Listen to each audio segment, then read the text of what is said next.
ku ñuy woowee Abdoulaye Seck à l'état civil maanaam ci këyit ñu koy woowee El Hadji Pape Abdoulaye Seck moom nag di doom ci ki fi nekkoon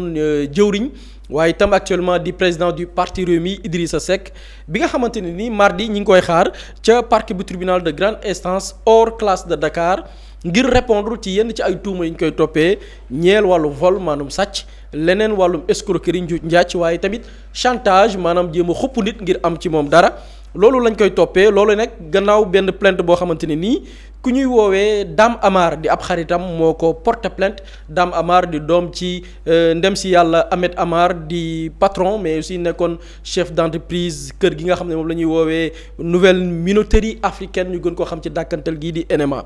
mbir mi nag ni mu demee mooy Dame Amar moom ci wàllu boppam moo porté plainte comme ni mu ko jibalee kii di Abdoulaye Seck di doom ci Idrissa Seck parce que dafa jàpp ni kii di Abdoulaye Seck dafa retirer xaalisam maanaam dafa jëloon carte bancaire am jébbal ko moom Abdoulaye Seck def ci ay retrait maanaam retirer xaalis ci compte bancaire am xayma bi ci koppar googilee mi ngi toll ci 11 millions fukki millions yu toftal benn muy somme boo xamante ne nii bu ñu sukkandikoo ci plainte bi nga xam ne Dame Amar def na ko kii di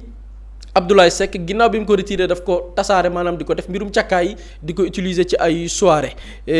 gannaaw gi ki nga xamante ni nag mooy Abdoulaye Seck d'après Dame Amar dafa daw parce que ci rappel fait yi mi ngi xewee woon ñoom ñaar ci ab daje bu ñu daje woon en France précisément fi nga xamante nii mooy Paris fa la mbiree demee wala boog fa la amee woon fa la ko jébbalee kartam waaja muy Abdoulaye Seck daw wala boog retiré 11 millions waaye Dame Amar de ba mu ci noppee dafa daw jógee Paris dem Dubaï et d'ailleurs moom Dubaï googu noonu la ko fekk moom noonu nga xamante ni mooy Dame Amar fa la fekk Abdoulaye Seck ngir plaindre ci moom par rapport ak retrait yi nga xamante ni muy des retraits frauduleux yi nga xamante ni joxu ko ci woon ndigal gannaaw gi ki nga xamante ni mooy Dame Amar lan moo gën a tax mu porter ko plainte nee na au lieu que ki nga xam ne mooy Abdoulaye Seck delloo ko xaalisam bi nga xamante ni jël na ko à travers sa carte bancaire ki nga xamante ni nii mooy Abdoulaye Seck dafa doon exercer benn chantage ci moom ginnaaw bi mu plaindre ci moom mu wax ko la mu def kii di Abdoulaye Seck gannaaw gi daf ko envoyé via application bu ñuy woowee Snapchat ay vidéo yoo xamante ni c'est des vidéos intimes yoo xam ni kii di Dame Amar moo ci nekk ak ay jigéen ñenn ci jigéen ñi sax muy ay jigéen ñi ñu ràññeeku mu envoyé ko ay vidéo yoo xam ne ay vidéo yu obscène la di ko menacé ne na ko yemul rek ci bañ koo delloo xaalis bi c'est-à-dire chantage bi bu fekkoon ni moom Abdoulaye Seck daf koy chanteloo ki nga xamante ni nii mooy Dame Amar ci bor bi mu ko ameel mais daf ko envoyé vidéo yi ba pare menacé ko ne na ko jox xaalis ci message bi nga xamante ni envoyé na ko daf ko envoyé ne ko tu me donnes 20 000 euros à peu près 13 millions yu toftal sinon je diffuse la vidéo sur les réseaux sociaux tu as 2 minutes pour répondre mu ne ko da nga may jox 20 000 euros loo xam ne boo ko xaymaa ci suñuy koppar mu yem ak fukki millions yu toftal ñett boo ko deful boobu mooy message bi Abdoulaye Seck envoyé Dame Amar dinaa tasaare vidéo ya ca réseaux sociaux yi may naa la ñaari simili nag ngir nga tontu gannaaw loolu ki nga xamante ni nii mooy Abdoulaye Seck ci plainte bi nga xam ne Dame Amar def na ko nee na yemul rek ci menace bi mais aussi jot na sax partager yenn contenu yooyu ak des amis en commun maanaam ay xame yoo xamante nii ñoom seen groupe bi xamante nañ seen biir gannaaw élément yooyu ci la Dame Amar dem saisir ñi nga xamante ni ñooy wàllum yoon déposer une plainte boo xamante ni li mu ci visé mooy wàllu diffamation wàllu collecte illicite maanaam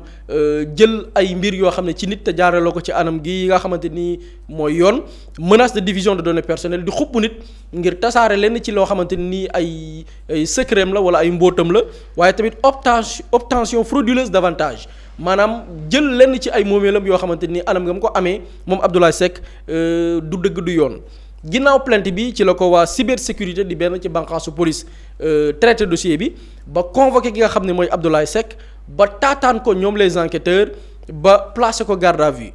tey lañ koy xaar au niveau du parquet bu tribunal bu Dakar ngir mu layal par rapport ak éléments yi nga xamante nii kii di Dame Amar déposé na ko gannaaw plainte bi nga xamante ni def na ko mais il faut rappeler que Abdoulaye Seck ce n'est pas la première fois ñu koy tudd ci mbir yu ni mel Abdoulaye Seck si vous vous souvenez en mai 2024 bu ngeen amee fàttaliku jàppoon nañ ko pour wàllu trafic international de drogue mbir mi ni mu demee woon benn ci bànqaasu police ñu koy woowee OCRTIS muy office central pour la répression du trafic illicite des stupéfiants banqaas boobu noonu bokk ci police di xeex lépp lu jëm ci loo xamante ni wàllum njaayum drogue la wàllu trafic de drogue ñoo doon def benn enquête ba teg loxo benn bande benn groupe de personnes ba fekk ci ñoom 18 kilogrammes de cocaïne benn ci sinébar yi nga xam ni da leen di wooye les drogues dures ci bande boobu noonu ci la ñu teg ki nga xamante ni nii mooy Abdoulaye Seck loxo ci biir groupe boobu noonu parce que bu ma nee groupe mooy y a d'autres personnes yu ci nekk mais aussi am na ci ay éléments yi nga xamante ni en dehors 18 kilogrammes de cocaïne bi ñu fekk ci ñoom fekk nañ ci ay titres de propriété yoo xamante ni nii c'est des propriétés foncières ay kër yoo xamante ni nii ñoom ñoo ko moom mais aussi des armes bu ma nee bande nag comme ni ma ko jibalee daf ci am ñeneen ñu ci bokk am na ku ñu naan Sylvain Bachapara Mendy moom ñu ngi koy dàkkantelee Scarface moom dañu jàpp ni sax mooy tête de file bande boobu noonu et mi ngi opérer entre le Sénégal la France et la Guinée-Bissau ñu tegaat loxo ci bande boobu ku ñu naan Pathé Gueye tegaat ku ñu naan teg loxo ku ñu naan Ousmane Camara tegaat loxo ku ñu naan Alain Diatta tegaat loxo ku ñu naan Amadou Diam Ndoye ñoom ñëpp bu ma ci boolee ki nga xam ne mooy Abdoulaye Seck di doom ci Idrissa Seck bi nga xam ne tey ñu ngi koy tudd ci un problème avec Dame Amar ñu leen di toppee association de malfaiteurs aux fins d'importation de cocaïne pour trafic ñoo xamante ni benn mbootaay defkatu ñaawteef lañ boo xamante ne nii dañuy dugal li nga xam ni mooy drogue sinébar bu bon bii ñu naan cocaïne di ko dugal ci réew mi pour wàllu trafic maanaam di ko jaay ñu leen di toppeewaat blanchiment de capitaux à travers un groupe criminel organisé jàpp nañ ni kat ñii dañuy setal xaalis bu lewul jaaree la ko ci ay pexe ñoom groupe boobilee waaye tamit détention d'armes à feu automatique sans autorisation ñoo xam ne yor nañ ngànnaay goo xamante nii ndigal gi nga xamante ni war nañ ko am muy këyit gi lay may nga yor nga am ngànnaay amuñu ko leneen aussi muy aide ou assistance dans une entreprise d'importation de cocaïne ñii kat gis nañ ni dañuy jàppale ñenn ci ay nit ñoo xamante ni nii dañuy lal ay pexe ngir dugal li nga xamante ni mooy cocaïne ci biir réewum Sénégal mais ce qui est bizarre wax naa ni dossier bi mi ngi am au mois de mai août 2024 c'est-à-dire que 3 mois après dañu xëy gis ni Abdoulaye Seck bénéficier na benn liberté provisoire ñu placé ko sous contrôle judiciaire biñ ko jàppee nag wala boog lay ga mu teg ci table ba mooy nee na du trafiquant du jaay drogue du utiliser drogue nee na si sàngara sax du ko naan far mais nee na daal da doon jàppale dimbali ñi nga xam ne ñooy les forces de l'ordre pour jàpp ki nga xamante ni nii moom laay lim saag muy Sylvain Bachapara Mendy nee na daal moom loolu la def da doon leen jàppale daal force de l'ordre yi pour ñu jàpp waa ji donc du première fois ñu koy dégg ci coow xëy na peut-être on va essayer de voir dossier bi gannaaw ba la ñu ko tuddoon te ba tey déggaatuñ ci leneen loo xamante ni lu avancé la ci dossier bi bii fu muy naan fu wànnante di mu jëkki gëtam. na war en tout cas Pape Samba dégg nga lu bëri wax par rapport ak dossier bi ñu déggaat encore ce même clic di clic Abdoulaye Seck ak Dame Ama li dugg leen daal ci seen mbir ñoom. effectivement on a l'impression de faire face à un cartel daal cartel boo xamante ni kenn mënul ci ñoom dara parce que gis nga nit ñi bu ñuy doon wax justice maanaam naan y a une justice pour les riches et une justice pour les pauvres c'est pour ce genre de cas parce que ce qui est dommage mooy dañ ne nit ki njëkkoon nañ ko jàpp ci wàllum cocaïne on te parle de plus d'une dizaine de kilos de cocaïne te nit ñiy def recherche xam nañ kilo cocaïne ñaata lay jar c'est très cher très très cher ñu ne la ñooñu ñu ngi leen jàpp ci benn circuit boo xamante ni détention d'armes ak yeneen 3 mois la def mu ne moom da doon jàppale policiers pour ñu jàpp kii def trafic boobu c'est-à-dire que on prend les gens pour des fous quoi on veut prendre les gens pour des fous et puis son profil interpelle parce que lu bëri xam nga Sénégal nag yii moo tax neexut a waxee parce que boo waxee dañ naan non waaw doomu diw da nga ko teg bët nangam sangam du loolu mbir mi mooy il a peut-être eu une position avantageuse ndax doomu Idrissa Seck la mais son père c'est pas important mais moom ci activités yi nga xamante ne mu ngi ciy nekk loolu moom moo am solo ñu ngi ci trafic de drogue usage de drogue loolu c'était le premier cas mën nañ ci tudd sax ay affaire de blanchiment de capitaux usage d'armes dans ce dossier là mën nañ ci tudd extorsion de fonds parce que dafa jël xaalisu jàmbur chantage parce que daf koy chanteloo collecte illicite de données parce que dafa jël ay données ne da koy partager ba pare jël xaalisam c'est-à-dire que mode opératoire boobu en fait li gars yi doon xam na am na ku koy wax ci commentaire sax ne ñaata film lañ seetaan effectivement c'est comme film bandi yi c'est-à-dire comme film bandi yi seen mode opératoire nan lañ koy doxalee mais nag man yàlla dafa def ni dans ce genre de dossier là surtout lépp lu jëm ci justice man personnellement du ma ci am yaakaar parce que gis nañ des cas similaires yoo xamante ne fan la mujjee et j'en veux pour preuve lu tax sànq ma doon wax profil mooy profilu doomu koo xamante ni autorité la woon fi ndax damaa gis dans un dossier au Sénégal ñu ne am na ay nit yu ñuy toppee plus de 125 milliards circuit sophistiqué de blanchiment de capitaux ñu tudd ci doomu ancien président de la République Macky Sall muy Amadou Sall convoqué nañ ko ñëwul ci réew mi il n'y a aucun mandat d'arrêt international émis contre sa personne il a le temps dem di investir au Maroc ci benn entreprise de restauration il vit tranquillement sa vie keroog lu bëri doo am na ñoo xamante ni dañ ko xaw ma kan moo ko doon wax ni dañ ko wax mu ne du mujj fenn c'est-à-dire que le dossier du mujj fenn voilà Pape Abdoulaye Touré moo ko doon wax mu ne daa am ku mu doon dégganteel ku ko ne waa ji dafa ne ko dossier bi du mujj fenn mais bu ñu xoolee dans les faits est-ce que mën nañ jàpp ni dossier bi dina mujj fenn puisque tout il n'a pas été inquiété. pas du tout toutes les autres personnes yi ñu tudd ci dossier bi far ñu ngi leen di libérer te am na ñoo xamante ne dañ leen a jàpp dont le fils de Amadou Ba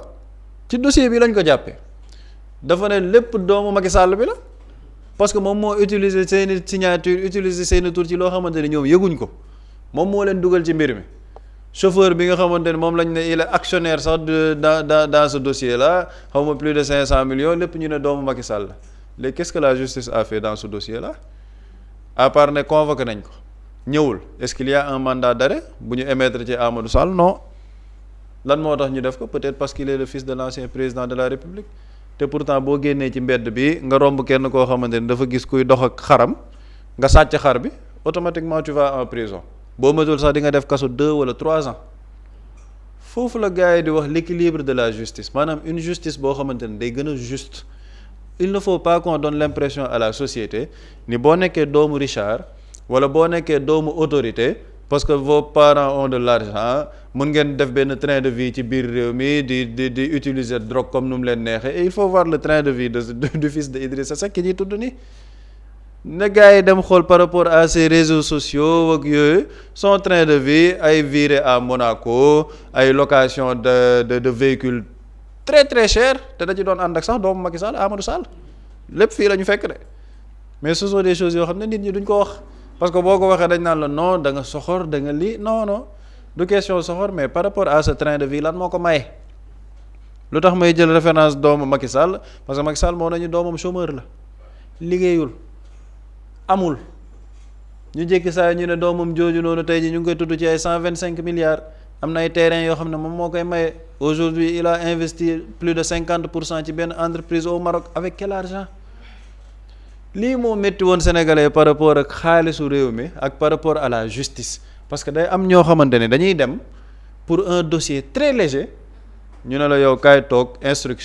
instruction boobu di nga def benn 4 ans wala 5 ans boo defee 4 ans 5 ans jàkkaarloog juge peine bi ñu lay daan 1 an lay nekk donc ils te font perdre 4 ans de ta vie ci benn dossier bu léger mais benn doomu borom daraja moom day dem justice dugg foofu mais xool du fa def 1 mois 2 mois ñu génneewaat ko il retourne dans son même train de vie loolu lan moo ko permettre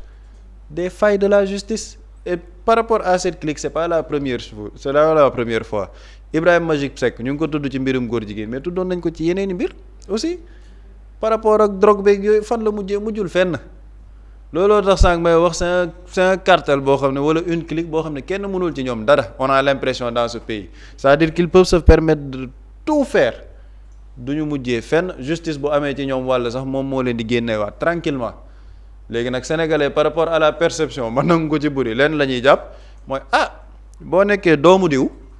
mën nga permettre sa bopp di def yenn yi du mujj fenn parce que yow tu n'es pas un sénégalais comme tous les autres yow sénégalais plus nga wala sénégalais pro max parce que yow daa am ci famille boo bokk loolu nag moom mooy indi inégalité sociale ak frustration yi nga xamante ni day am parce que am na kenn ku ko doon théoriser mooy le défenseur des LGBT bi nekk APR muy Amidou Anne mu ngi ko doon théoriser benn jour ne nguur gi ñëw nii wala le Pastef c'est la revanche des ratés sociaux moom noonu la ko théoriser woon parce que dañuy singali ay nit kii fan la jëlee alalam nan la def ba am xaalis kii nan la mën a def ba toll ni maanaam ñoom frustration boobu noonu population bi am ci loolu la ñu jouer politiquement ba accéder au pouvoir mais cette frustration lan mooy base bi c'est parce que dañuy nekk période Covid man ma nekk à l'étranger di xool réseaux sociaux yi sénégalais à 18h ñuy dàqante pour bañ a nekk ci mbedd yi buñ ci nekkul on les matraque di leen dóor di leen teg fitna au même moment il y a des gens parce qu'ils sont bien placés yore benn ministère ñu jox la fonds Covid nga ne dama kaa jëndee décoration ay pots de fleurs ñu ne la lan nga def ci fonds yi nga ne damaa jënd ay masques def ci surfacturation damaa jënd ceeb def ci surfacturation ñooñu fan la ñu mujjee ñii libération ñii contrôle judiciaire ñii le bracelet électronique waaye léegi sénégalais buy toog di seetaan loolu effectivement il y a de la frustration parce qu'ils se disent mais da ngay xool reddition des comptes bi gars yi nan la ñuy wax dañ naan en fait boo nekkee homme politique sàccal quoi toojal xaalis du mujj fenn parce que boo amee yenn boo nekkee haut placé tu peux avoir même li ñuy wax sax haute cour de justice man par exemple je suis contre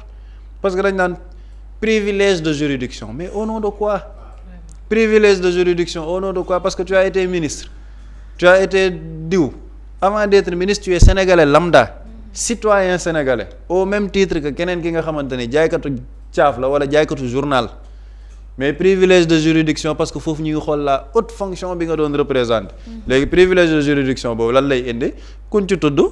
dañ naan le bracelet électronique assignation à résidence mooy yow tu es dans une prison mais une prison dorée parce que mën nga toog sa biir kër di lekk say ceebu jën di naan say ataaya di recevoir say xarit mais kële nga xamante ne dafa sàcc ginaar te donte lu baaxul la ñu yóbbu ko kaso yóbbu ko paquetage mu toog fa pendant 2 ans 3 ans di xaar son sort quand vos fils sont mis en cause 1 mois 2 mois on les libère tranquillement fekk ne doomu baadoola bi moom kenn du ko may dara lii mooy les bases d'une inégalité sociale lii mooy les bases d'une justice boo xamante ne yamul liñ naan kumba am ndey kumba amul ndey pour ce genre de cas moo tax nit ñi doon ko wax par rapport à la justice maintenant nag man li ma ci wax dossier aw ma ci benn yaakaar man moom ce sont des dossiers yoo xamante ni sax yàlla xam ne du ma ko sax suivre parce que da nga koy topp comme mbirum reddition des comptes bi nga ciy am déception di ci am attente di ci am espoir te da ngay gis ne du mujjee fenn man awma ci benn attente et loolu nag je pense que tant que la justice marche comme elle est en train de marcher du am une relation de confiance avec la population parce que ce genre de cas ñoom ñooy gën a def une distanciation entre le peuple et le corps de la justice te loolu nag jàpp naa ne ñoom ñoo ci war a gën a jël une pleine mesure pour xam ni sénégalais yëpp la ñuy liggéeyal et mettre tous les sénégalais au même pied d'identité. jërëjëf Pape Samba buri ba tey ci dossier yi rek buñ ko xasee ba yëkkati rek ñëpp même conclusion la ñuy wax maanaam du mujj fenn. effectivement damay jël la balle au bon par rapport ak li Pape Samba wax acte bi sax donte garaaw na mais ok acte la mais après répercussion bi muy am si la conscience collective loolu noonu mooy inquiéter nit ñi. bu doon xew avec les anciens régimes ça va parce que dañuy xam ni cartel la groupe la dama gis sànq am ko commandé ne ok maa ngi soo comprendre Macky Sall dafa am fu mu téewoon Idrissa Seck quoi parce que ku ci nekk da ngay jéem a sàng sa morom sutura sàng sutura sa njaboot tous les problèmes mën nañ ko régler parce que vous êtes des privilégiés ñoom i neen la moo tax ma naan et parfois les gens ont raison bu ñuy wax naan pouvoir bi li ko fi teg révolution la gis nga révolution bi ba ci parfois dama dégg sax Ousmane Sonko di ko wax il a parfaitement raison mooy bi muy expliquer que ni y a des manipulateurs qui font croire que combat bi nit ñi combattroon mbiru Sonko la alors que Sonko élément la woon ci biir moo nekkoon l'effet déclencheur parce que même révolution buy am da ngay gis benn figure boo xamante ni mooy impulser cette révolution mais moom benn la ci mbir mi mais dafa nekkoon des frustrations moo tax Pape Samba daf ko wax c'est des frustrations yi ay population accumulées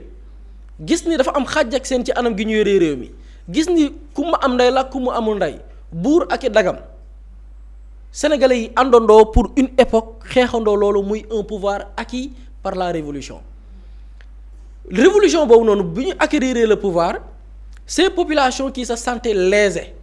qui se sentaient ou bien qui sont considérées comme des sous-hommes parce que ay nit bu ñu jàppee ni ñoom mën nañu am benn privilège de juridiction et privilège de juridiction damay rejoindre fi Pape Samba di wax ba ci ay haute cour de justice dafa am benn privilège de juridiction boo xamante ni dañu jàpp ni man dama bokk ci ñu gëm ni ki ñu dénk moom moo war a ëppi sas lañ koy war a teg ci wàllum yoon moo war a gën a diis que ki ñu dénk ko wala sax koo xam ne kenn dénk ko c'est-à-dire que loolu dafa bekkoon ci esprit bi animé woon li nga xam ne mooy la révolution bi sénégalais doon xeex et malheureusement ce qui se passe mooy boo xoolee ki ñuy tudd tey dossier bi ñuy wax mi ngi xew en mai un mois après la prise de pouvoir bi nga xamante ni mooy le pouvoir bi ñu jàppoon ni c'est un pouvoir révolutionnaire il fallait gérer avec cet état d'esprit malheureusement lan la ñu gis bu ñu naan changement xam nga lan la ay nit yu occupé woon des fonctions moo tax ma naan man gëwuma li Obama doon wax naan l'Afrique n'a pas besoin d'hommes forts si l'Afrique a besoin d'hommes forts t'as beau conceptualiser des institutions t'as beau nga bind ay textes yu gën a rafet ne chaque institution lii lañ koy garantir lii lañ koy jox ci ay privilèges ak ay pouvoirs mais bu amul des hommes dignes ñi koy incarner mais institution yooyu noonu ci niñ ko naalee duñ ko mën a appliquer moo tax nit ñi bu ñuy wax du dem loolu mooy indi le choix des hommes on peut pas se permettre des hommes yi occuper yenn fonctions yi am cette possibilité di placer nit ñi mandat de dépôt automatiquement ces mêmes personnes nekk ci ay cabinet d'instruction quand il s'agit nag d'une personne boo xamante ni baayam dafa am fenn fu mu toll ci dayo wala musoon na koo doy wala musoon na koo doon kooku ñu accorder ko benn privilège bi xam nga parfois da ngay wax ñu ne loo wax ñu ne non c'est que yoon moo ko maye d'accord par exemple jëlal kaaw ki ñuy tudd tey muy doomu Idrissa Seck bi li ñu ko doon toppee drogue crime le Sénégal le trafic de drogue c'est un crime drogue xam nga kan lañ ciy xaw a baal tuuti muy l'usager ki koy jëfandikoo kooku mën na am benn luñ ko may ci wàllum yoon bu demee tey parce que dafa doon consommer juge bi sax mën na clément avec lui xam ne kii peut-être c'est une victime mu defal ko privilège mu dem faju parce que y a des centres dédiés yoo xamante ni mën na dem ñu jël ko en charge xam ne kii c'est une victime mais ñi on parlait d'un trafic international de drogue c'est un crime et qui parle de crime et quand on parle de mandat de dépôt mais instruction bi mën na jël temps parce qu'on a besoin d'une enquête ñu ne la après 3 mois bàyyi nañ kooku et on nous parle de droit problème bi du texte yi de ñi incarne texte yooyu noonu d'où l'importance de changer des hommes les hommes qu'il faut à la place qu'il faut des personnes yi nga xamante nii dinañ yemale sénégalais waxuñu kenn am privilège de juridique mais ñu yemale ñëpp alors que pendant ce temps da ngay dem dans la banlieue wala nga dem dans d'autres villages des personnes jàpp nañ leen moins que ça yaa nga fi dégg nit ku ne def na naata prison parce que benn joint yamba lañ ko jàppee yoo xam ne yamba dafa baax de waxuma ko defuma apologie yamba mais ku utiliser joint yamba ak ki nga xam ne day trafic drogue mais kii trafic drogue mais li mu def moo gën a grave mais dañ ne ki ñu jàpp ak benn joint yamba mais moom la yoon gën a sévère par rapport ak le trafiquant. Vu que c'est criminalisé. C'est criminalisé et puis ñoom on parle de drogue dure moo gën a bon yamba drogue dure mais dafa day yàq dund. du yëfu baadoo la sax. exactement te ñenn ñoo ko indi mais da ngay gis ni ces mêmes personnes Pape Samba mi ngi wax couvre-feu pourtant couvre-feu boobu noonu bi ñuy jàppe di matraquer nit ñi di leen période boobu noonu boo romboon Colobane 17h wala 16h da ngay yaakaar lii soit événement Magal Touba moo jot wala leneen. nit ñi di daw jàpp parce que dañu bañ ku leen matraquer ku leen dóor. pendant ce temps pourtant des privilégiés ñoom ils se permettent d'avoir des autorisations de sortie organiser ay soirées privées utiliser drogue. ñu jàpp leen après ba ni may wax ak yow ñu ci bari bàyyi nañ leen. dans une soirée privée boo xamante ni y a une mort. jamonoy Covid plein couvre-feu. c'est-à-dire que bu Sénégalais yi doon xeex lii dafa bokk li Sénégalais yi doon xeex que Sénégalais yëpp a bokk yam ci wàllum yoon bu ñu am ku ñuy faral ak ku ñu dul faral ka ñuy accorder privilège ak ko dul accorder lii dafa bokkoon ci li Sénégalais doon xeex malheureusement nag gis nga loolu bu amul ces gens dañuy tollanti la preuve koo ci dégg tey benn coow suba nga déggaat ko ci beneen coow loi lan moo ko tax a jóg pour dissuader nit mais nit ki bu ko leeree ni moom am na privilège lu mu def dara du ko ci fekk suba da ngay déggaat beneen dossier. du mujj fenn. loolu daf ñuy pousser ñu interroger par rapport ak Pape Samba mi ngi wax train de vie. am na ñu am waa ji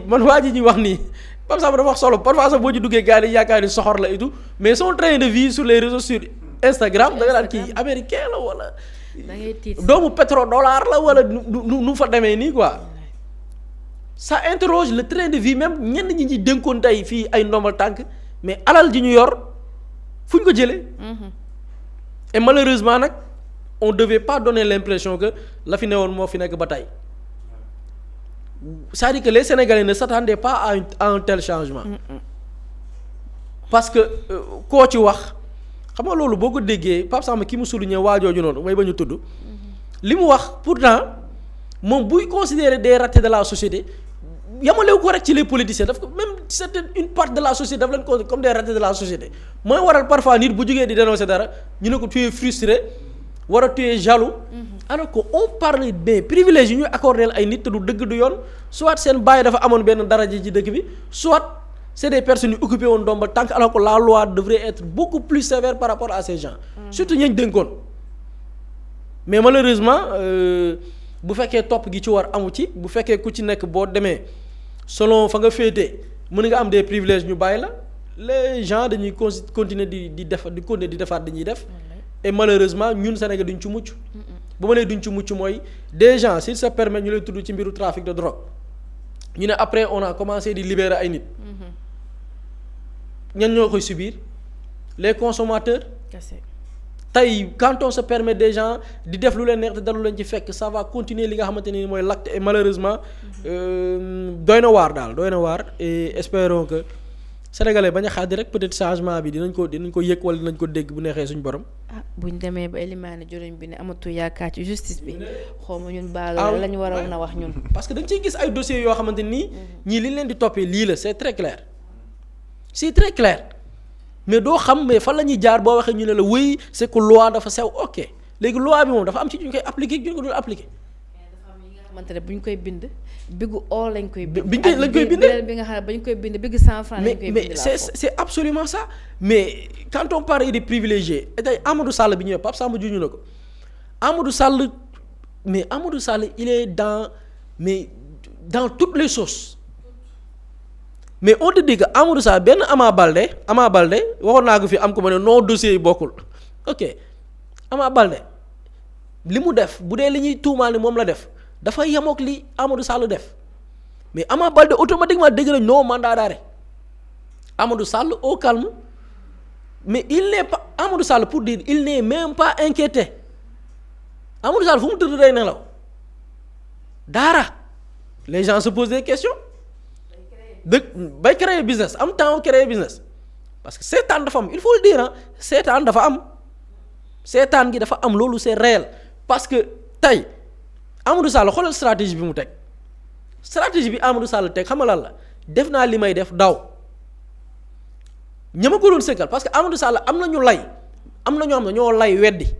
mën nga leen accorder bonne foi wala nangam mais am na ci ñoo xam ne ñoo Amadou Sall dañu doon dil bi ñu doon dile du dilu waxtaan de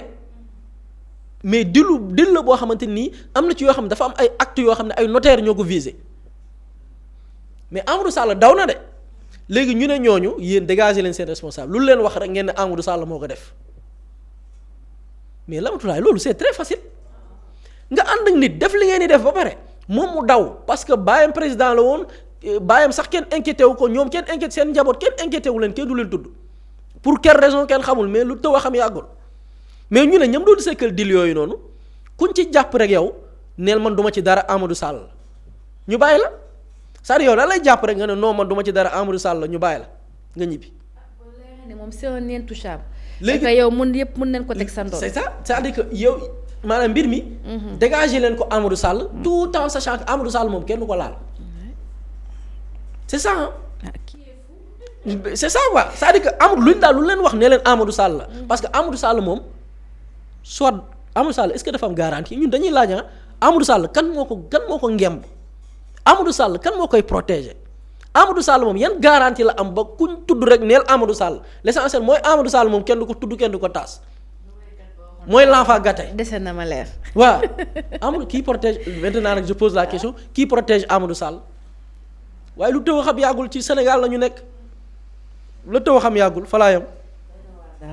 en tout cas daal lii leer nañ di wëy au fait chaque chose à sa fin daal te bii fin bi tamit dina am incha allah ñaan yàlla fekkee ko rek te tal ko aussi surtout ñu jàll